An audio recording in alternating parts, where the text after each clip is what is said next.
ರಾಜ್ಯದಲ್ಲಿ ಮೊದಲ ದಿನದ ಎಸ್ಎಸ್ಎಲ್ಸಿ ಪರೀಕ್ಷೆ ಬಹುತೇಕ ಸುಗಮವಾಗಿ ನಡೆದಿದೆ. ಹಿಜಾಬ್ ತೆಗೆದು ವಿದ್ಯಾರ್ಥಿನಿಯರು ಪರೀಕ್ಷೆ ಬರೆದಿದ್ದು, ಕೆಲವೆಡೆ ಮಾತ್ರ ಹಿಜಾಬ್ಗಾಗಿ ಪಟ್ಟು ಹಿಡಿದಿದ್ರು. ಹಿಜಾಬ್ಗಿಂತ ಭವಿಷ್ಯಕ್ಕೆ ಬೆಲೆ ಕೊಟ್ಟು ವಿದ್ಯಾರ್ಥಿನಿಯರು ಪರೀಕ್ಷೆ ಬರೆದಿದ್ದಾರೆ. ತರಗತಿವರೆಗೂ ಹಿಜಾಬ್ ಧರಿಸಿ ಬಂದು ಬಳಿಕ ಹಿಜಾಬ್ ತೆಗೆದು ಪರೀಕ್ಷೆ ಬರೆದಿದ್ದಾರೆ.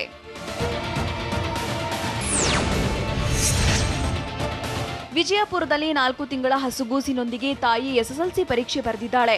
ಮುದ್ದೇಬಿಹಾಳ ಪಟ್ಟಣದ ಅಭ್ಯುದಯ ಪರೀಕ್ಷಾ ಕೇಂದ್ರದಲ್ಲಿ ತಸ್ಲಿಮಾ ಮುಖಾಂದಾರ್ ಎಂಬುವವರು ಪರೀಕ್ಷೆ ಬರೆದ್ರು. ಅತ್ತ ತಾಯಿ ಪರೀಕ್ಷೆ ಬರೆಯುತ್ತಿದ್ರೆ ಇತ್ತ ಆಶಾ ಕಾರ್ಯಕರ್ತೆ ಉಮಾ ಶಾರದಹಳ್ಳಿ ಎಂಬುವವರು ಮಗುವಿನ ಆರೈಕೆ ಮಾಡಿ ಮಾನವೀಯತೆ ಮೆರೆದರು. ರಾಜ್ಯಾದ್ಯಂತ ಇಂದಿನಿಂದ ಎಸ್ಎಸ್ಎಲ್ಸಿ ಪರೀಕ್ಷೆ ಆರಂಭವಾಗಿದ್ದು, ಕೊಳ್ಳೇಗಾಲದ ಪ್ರಮುಖ ಪರೀಕ್ಷಾ ಕೇಂದ್ರವಾದ ನಿಸರ್ಗ ವಿದ್ಯಾನಿಕೇತನದಲ್ಲಿ ವಿದ್ಯಾರ್ಥಿಗಳಿಗೆ ವಿಶಿಷ್ಟವಾಗಿ ಶುಭ ಹಾರೈಸಲಾಯಿತು. ಪರೀಕ್ಷೆಗೆ ಬಂದ ವಿದ್ಯಾರ್ಥಿಗಳಿಗೆ ಮಾನಸ ಶಿಕ್ಷಣ ಸಂಸ್ಥೆಯ ಕಾರ್ಯದರ್ಶಿ doctor S Dattesh Kumar, BO ಚಂದ್ರಪಾಟೀಲ್, ನಿಸರ್ಗ ವಿದ್ಯಾನಿಕೇತನದ ಮುಖ್ಯ ಶಿಕ್ಷಕ ಶಂಕರ್ ಗುಲಾಬಿ ಹೂವು ನೀಡಿ ಶುಭ ಹಾರೈಸಿದರು.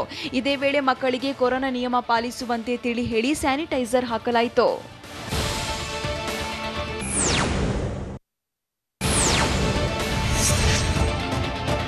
ಬುರ್ಖಾ ಧರಿಸಿ ಪರೀಕ್ಷೆಗೆ ಬಂದಿದ್ದ ವಿದ್ಯಾರ್ಥಿನಿ ಪರೀಕ್ಷೆ ಬರೆಯದೆ ವಾಪಸ್ಸಾಗಿದ್ದಾಳೆ. ಹುಬ್ಬಳ್ಳಿಯ ಶಾಂತಿನಿಕೇತನ ಪರೀಕ್ಷಾ ಕೇಂದ್ರದಲ್ಲಿ ಘಟನೆ ನಡೆದಿದೆ. ಶಾಲೆಯ ಸಮವಸ್ತ್ರ ಧರಿಸದೆ ಬುರ್ಖಾ ಧರಿಸಿ ಬಂದಿದ್ದ ವಿದ್ಯಾರ್ಥಿನಿಗೆ ಸಮವಸ್ತ್ರ ಧರಿಸಿಕೊಂಡು ಬರುವಂತೆ ಸಿಬ್ಬಂದಿ ಹೇಳಿದ್ರು. ಇದಕ್ಕೆ ನಿರಾಕರಿಸಿದ ವಿದ್ಯಾರ್ಥಿನಿ ಪೋಷಕರ ಜೊತೆ ಮನೆಗೆ ವಾಪಸ್ಸಾಗಿದ್ದಾಳೆ.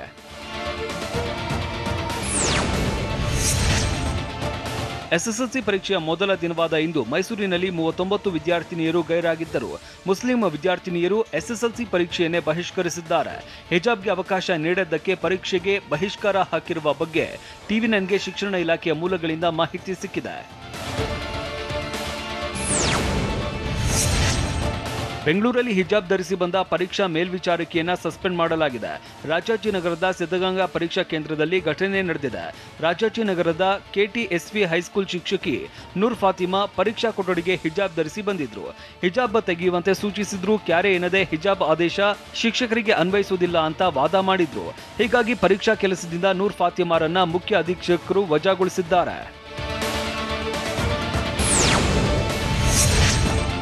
ಹಿಜಾಬ್ ಧರಿಸಿ ಪರೀಕ್ಷೆ ಬರೆಯುವುದಕ್ಕೆ ಸರ್ಕಾರ ಅವಕಾಶ ನೀಡಬೇಕು ಅಂತ ಶಿವಮೊಗ್ಗದಲ್ಲಿ ವಿದ್ಯಾರ್ಥಿನಿ ಮನವಿ ಮಾಡಿದ್ದಾಳೆ. ಹಿಜಾಬ್ ತೆಗೆದು ಎಂದು ಪರೀಕ್ಷೆ ಬರೆದಿದ್ದೇವೆ. ಪರೀಕ್ಷೆಯಲ್ಲಿ ತಲೆ ಮೇಲೆ ಇರುವ ವೇಲ್ ಕೂಡ ತೆಗೆಸಿದ್ರು. ಮುಂದಿನ ಪರೀಕ್ಷೆಗೂ ವೇಲ್ ಹಾಕೊಂಡೇ ಹೋಗ್ತೇವೆ ಅಂತ ಕಸ್ತೂರಬಾ ಬಾಲಕಿಯರ ಪ್ರೌಢಶಾಲೆಯ ಪರೀಕ್ಷಾ ಕೇಂದ್ರದಲ್ಲಿ ಪರೀಕ್ಷೆ ಬರೆದ ವಿದ್ಯಾರ್ಥಿನಿ ಆಶಿಯಾ ಹೇಳಿದ್ಲು.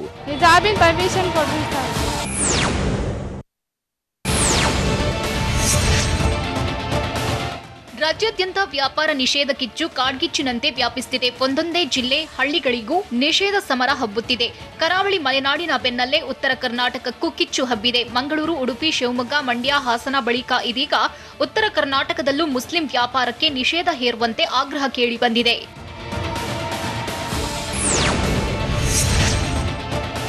ಕರಾವಳಿಯಲ್ಲಿ ಶುರುವಾದ ವ್ಯಾಪಾರ ನಿರ್ಬಂಧ ಸಮರ ಉತ್ತರ ಕರ್ನಾಟಕ ಭಾಗದಲ್ಲೂ ಜೋರಾಗಿದೆ. ವಿಜಯನಗರ ಜಿಲ್ಲೆಗೂ ನಿರ್ಬಂಧದ ಕಿಡಿ ವ್ಯಾಪಿಸಿದೆ. ಜಾತ್ರೆಗಳಲ್ಲಿ ಮುಸ್ಲಿಂ ವರ್ತಕರಿಗೆ ನಿಷೇಧಕ್ಕೆ ಬಜರಂಗ ದಳ, ವಿಶ್ವ ಹಿಂದೂ ಪರಿಷತ್ ಮನವಿ ಮಾಡಿದೆ.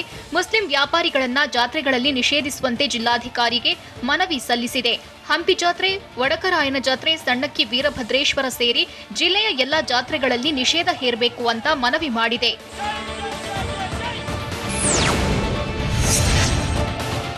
ಗದಗ ಜಿಲ್ಲೆಯಲ್ಲೂ ಮುಸ್ಲಿಮರ ವ್ಯಾಪಾರ ನಿರ್ಬಂಧಕ್ಕೆ ಸಂಘಟನೆಗಳು ಒತ್ತಾಯಿಸಿವೆ. ತೋಂಟದಾರ್ಯ ಮಠದ ಜಾತ್ರೆಯಲ್ಲಿ ನಿರ್ಬಂಧಕ್ಕೆ ಕೂಗು ಕೇಳಿಬಂದಿದೆ. ಮುಸ್ಲಿಮರ ವ್ಯಾಪಾರಕ್ಕೆ ಅವಕಾಶ ನೀಡದಂತೆ ಬಿಗಿಪಟ್ಟು ಹಿಡಿದಿದ್ದು, ಸಾಮಾಜಿಕ ಜಾಲತಾಣದಲ್ಲಿ ವ್ಯಾಪಾರ ನಿರ್ಬಂಧ ಕ್ಯಾಂಪೇನ್ ನಡೆಸುತ್ತಿದ್ದಾರೆ.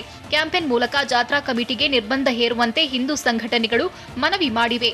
ಏಪ್ರಿಲ್ 15ರಿಂದ ತಿಂಗಳ ಕಾಲ ತೋಂಟದಾರ್ಯ ಜಾತ್ರೆ ಅದ್ದೂರಿಯಾಗಿ ನಡೆಯಲಿದೆ.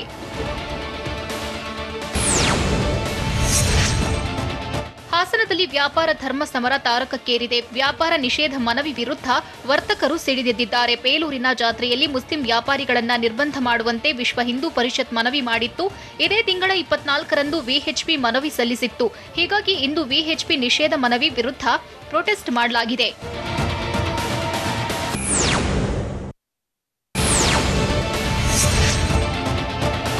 ಹಾಸನದ ನಗರದ ಜಿಲ್ಲಾಧಿಕಾರಿ ಕಚೇರಿ ಎದುರು ಪ್ರಗತಿಪರ ಸಂಘಟನೆಗಳು ಮುಸ್ಲಿಂ ವರ್ತಕರು ಪ್ರತಿಭಟನೆ ನಡೆಸಿದ್ದಾರೆ. ಇದು ಸಂವಿಧಾನ ವಿರೋಧಿ ನಡೆ ಎಂದು ಪ್ರತಿಭಟನಾಕಾರರು ಆಕ್ರೋಶ ಹೊರಹಾಕಿದ್ದಾರೆ. ಹಿಂದಿನಂತೆ ಜಾತ್ರೆ ನಡೆಸಿಕೊಂಡು ಹೋಗಲು ಪ್ರತಿಭಟನಾಕಾರರು ಜಿಲ್ಲಾಧಿಕಾರಿ ಆರ್ ಗಿರೀಶ್ಗೆ ಮನವಿ ಸಲ್ಲಿಸಿದ್ದಾರೆ. ಕೊಳಲು ಊದಿ ಗಿಟಾರ್ ಬಾರಿಸಿ ಪ್ರತಿಭಟಿಸಿದ ವ್ಯಾಪಾರಿಗಳು ತಮಗೆ ವ್ಯಾಪಾರಕ್ಕೆ ಅವಕಾಶ ನೀಡುತ್ತಿಲ್ಲ ಎಂದು ಅಳಲು ತೋಡ್ಕೊಂಡ್ರು. ಕಳೆದ 4 ದಶಕದಿಂದ ವ್ಯಾಪಾರ ಮಾಡ್ತಿದ್ದೇವೆ, ಆದ್ರೀಗ ಏಕಾಏಕಿ ವ್ಯಾಪಾರ ಮಾಡದಂತೆ ತಾಕೀತು ಮಾಡ್ತಿದ್ದಾರೆ ಅಂತ ಹೇಳಿದ್ರು.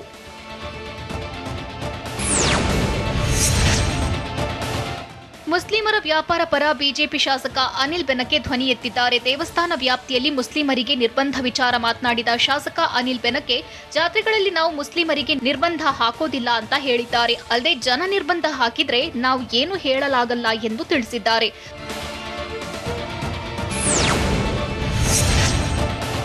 ವ್ಯಾಪಾರ ಧರ್ಮ ಯುದ್ಧದಲ್ಲಿ ಬಿಜೆಪಿ ಶಾಸಕ ಅನಿಲ್ ಬೆನಕೆ ಮುಸ್ಲಿಂ ವ್ಯಾಪಾರಿಗಳ ಪರ ಬ್ಯಾಟ್ ಬೀಸಿದ್ದಾರೆ. ಆರ್ಥಿಕ ನಿರ್ಬಂಧ ಹೇರಲು ಅವಕಾಶ ಕೊಡೋದಿಲ್ಲ, ಜನರು ಇಲ್ಲೇ ಖರೀದಿಸಬೇಕೆಂದು ಹೇಳುವುದು ತಪ್ಪು, ಅವರಿಗೆ ಬೇಕಾದ ಕಡೆ ವ್ಯವಹರಿಸಲು ಅವಕಾಶ ಇದೆ ಅಂತ ಶಾಸಕ ಅನಿಲ್ ಬೆನಕೆ ತಿಳಿಸಿದ್ದಾರೆ. ಜೊತೆಗೆ ಎಲ್ಲಿ ಏನನ್ನ ಖರೀದಿಸಬೇಕೆಂದು ಜನ ತೀರ್ಮಾನಿಸಬೇಕು ಎಂದು ಹೇಳಿದ್ದಾರೆ.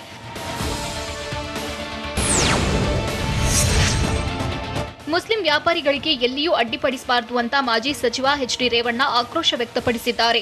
ಬೇಲೂರು ಜಾತ್ರೆಯಲ್ಲಿ ಮುಸ್ಲಿಂ ಸಮುದಾಯದ ವ್ಯಾಪಾರಿಗಳ ನಿರ್ಬಂಧ ವಿಷಯಕ್ಕೆ ಎಚ್.ಡಿ. ರೇವಣ್ಣ ಕಿಡಿಕಾರಿದ್ದಾರೆ. ಹಾಸನದಲ್ಲಿ ಹಿಂದೂ ಮುಸ್ಲಿಂ ಐಕ್ಯತೆಯಿಂದ ಇದ್ದಾರೆ, ಇಲ್ಲಿ ಹಿಂದೂ ಬೇರೆಯಲ್ಲ, ಮುಸ್ಲಿಮರು ಬೇರೆಯಲ್ಲ ಅಂತ ರೇವಣ್ಣ ಹೇಳಿದ್ದಾರೆ.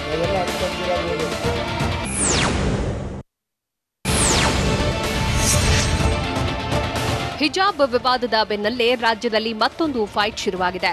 ಶಾಲೆಗಳಲ್ಲಿ ಟಿಪ್ಪು ಸುಲ್ತಾನ್ ಪಠ್ಯಕ್ಕೆ ಬ್ರೇಕ್ ಬೀಳುವ ಸಾಧ್ಯತೆ ಇದೆ. ಟಿಪ್ಪು ಪಠ್ಯ ಪರಿಷ್ಕರಣೆಗೆ ಸರ್ಕಾರ ನಿರ್ಧರಿಸಿದೆ ಅಂತ ಹೇಳಲಾಗುತ್ತಿದ್ದು, ಸರ್ಕಾರದ ಮುಂದಿರುವ ಪ್ಲಾನ್ ಕುತೂಹಲಕ್ಕೆ ಕಾರಣವಾಗಿದೆ. ಅಲ್ಲದೆ ಟಿಪ್ಪು ಪಠ್ಯ ಫೈಟ್ಗೆ ಶೀಘ್ರವೇ ತೆರೆ ಬೀಳುವ ನಿರೀಕ್ಷೆಯೂ ಇದೆ. ಶಾಲಾ ಪಠ್ಯದಲ್ಲಿ ಟಿಪ್ಪು ಇತಿಹಾಸ ಬದಲಾಗುವುದು ಫಿಕ್ಸ್ ಆಗಿದ್ದು, ಸರ್ಕಾರದ ನಿರ್ಧಾರ ತೀವ್ರ ಕುತೂಹಲ ಕೆರಳಿಸಿದೆ. ಪಠ್ಯಪುಸ್ತಕ ಪರಿಷ್ಕರಣೆ ಸಮಿತಿ ಶಿಕ್ಷಣ ಇಲಾಖೆಗೆ ವರದಿ ಸಲ್ಲಿಸಿದೆ. ಯಾವ ರೀತಿ ಪಠ್ಯ ಪರಿಷ್ಕರಣೆ ಮಾಡಬಹುದು, ಯಾವ ವಿಷಯ ತೆಗೆಯಬಹುದು ಎಂಬ ವರದಿ ಸಲ್ಲಿಕೆ ಮಾಡಿದೆ. ಸಮಿತಿ ಮಾಹಿತಿ ಸಂಗ್ರಹಿಸಿರುವ ಶಿಕ್ಷಣ ಸಚಿವ ಬಿಸಿ ನಾಗೇಶ್ ಸಮಿತಿ ವರದಿ ಆಧಾರದಲ್ಲಿ ನಿರ್ಧಾರ ಮಾಡಲಿದ್ದಾರೆ. ಸರ್ಕಾರಕ್ಕೆ ಪಠ್ಯಪುಸ್ತಕ ಪರಿಷ್ಕರಣೆ ಸಮಿತಿ ವರದಿ ಸಲ್ಲಿಸಿದ್ದು, ಮೈಸೂರು ಹುಲಿ ಬಿರುದನ್ನು ಸರ್ಕಾರ ಪಠ್ಯದಿಂದ ಕೈಬಿಡುವ ಸಾಧ್ಯತೆ ಇದೆ.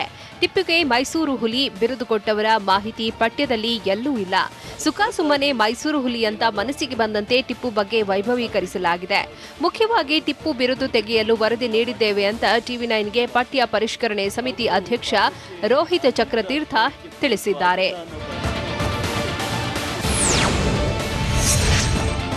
ರಾಜ್ಯದಲ್ಲಿ ಸದ್ಯ ಟಿಪ್ಪು ಪಠ್ಯ ಕಡಿತ ವಿವಾದ ಸದ್ದು ಮಾಡುತ್ತಿದ್ದು, ಮಡಿಕೇರಿಯಲ್ಲಿ ಮೊದಲು ಟಿಪ್ಪು ಪಠ್ಯ ಜ್ವಾಲೆ ಭುಗಿಲೆದಿತ್ತು. ಟಿಪ್ಪು ಪಠ್ಯ ಸಂಪೂರ್ಣವಾಗಿ ಕೈಬಿಡುವಂತೆ 2019ರಲ್ಲಿ ಸರ್ಕಾರಕ್ಕೆ ಶಾಸಕ ಅಪ್ಪಚ್ಚು ರಂಜನ್ ಮನವಿ ಮಾಡಿದ್ರು. 16 ಪುಟಗಳ ವರದಿಯನ್ನು ಸಲ್ಲಿಸಿ 51 ಅಂಶಗಳನ್ನು ಪಟ್ಟಿ ಮಾಡಿ ಟಿಪ್ಪು ಪಠ್ಯ ಕೈಬಿಡುವಂತೆ ಸರ್ಕಾರಕ್ಕೆ ಮನವಿ ಮಾಡಿದ್ರು. ಈಗ ಪಠ್ಯ ಕಡಿತದ ಬದಲಿಗೆ ಪರಿಷ್ಕರಣೆಗೆ ಸರ್ಕಾರ ನಿರ್ಧಾರ ಮಾಡಿದೆ. ಕೆಲವೊಂದಿಷ್ಟು ಅಂಶಗಳಿಗೆ ಕತ್ತರಿ ಹಾಕಿ ಪರಿಷ್ಕರಣೆ ಮಾಡಲಿದೆ.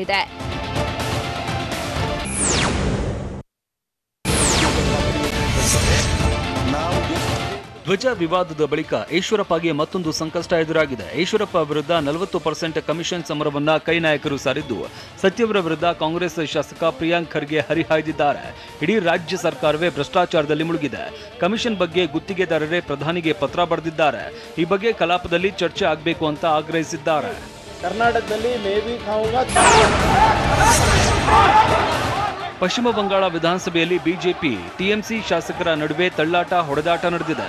ರಾಮಪುರ ಹಟ್ ಹತ್ಯಾಕಾಂಡದ ಬಗ್ಗೆ ಚರ್ಚೆಗೆ ಬಿಜೆಪಿಯ ಸುವೇಂದು ಅಧಿಕಾರಿ ಪಟ್ಟು ಹಿಡಿದ ವೇಳೆ ಪರಸ್ಪರ ವಾಗ್ದಾಳಿ ನಡೆಯಿತು. ಬಿಜೆಪಿ ಮುಖ್ಯ ಸಚೇತಕ ಮನೋಜ್ ತಿಗ್ಗಾ ಮೇಲೆ ಹಲ್ಲೆ ನಡೆಸಲಾಗಿದ್ದು, ಟಿಎಂಸಿ ಶಾಸಕ ಅಸೀತ್ ಮಜುಂದಾರ್ಗೂ ಗಲಾಟೆಯಲ್ಲಿ ಗಾಯ ಆಗಿದೆ. ಇನ್ನು ಸುವೇಂದು ಅಧಿಕಾರಿ ಸೇರಿ 5 ಬಿಜೆಪಿ ಶಾಸಕರು ಸಸ್ಪೆಂಡ್ ಆಗಿದ್ದು, ಬಿಜೆಪಿಯ 7-8 ಶಾಸಕರಿಗೆ ಘರ್ಷಣೆಯಲ್ಲಿ ಗಾಯವಾಗಿದೆ.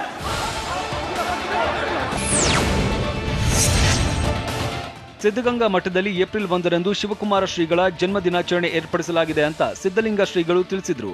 ಕಾರ್ಯಕ್ರಮ ಉದ್ಘಾಟನೆಗೆ ಕೇಂದ್ರ ಗೃಹ ಸಚಿವ ಅಮಿತ್ ಶಾ ಆಗಮಿಸ್ತಾ ಇದ್ದು, ಅವರ ಜೊತೆ ಸಿಎಂ ಬೊಮ್ಮಾಯಿ, ಮಾಜಿ ಸಿಎಂ ಬಿಎಸ್ವೈ ಭಾಗಿಯಾಗಲಿದ್ದಾರೆ. ಕೇಂದ್ರ ಸರ್ಕಾರದ ಹಿರಿಯ ಸಚಿವರಾದ ಪ್ರಹ್ಲಾದ್ ಜೋಶಿ, ಭಗವಂತ ಖೂಬಾ ಸೇರಿ ರಾಜ್ಯದ ಸಚಿವರು ಭಾಗಿಯಾಗಲಿದ್ದಾರೆ ಎಂದರು.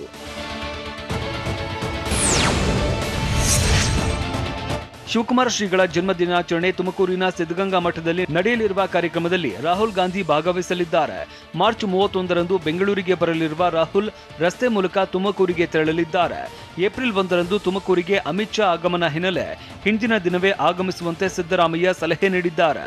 ಹೀಗಾಗಿ ಮಾರ್ಚ್ 31ರಂದೇ ಮಠಕ್ಕೆ ರಾಹುಲ್ ಭೇಟಿ ನೀಡಿ ವಾಪಸ್ಸಾಗಲಿದ್ದಾರೆ.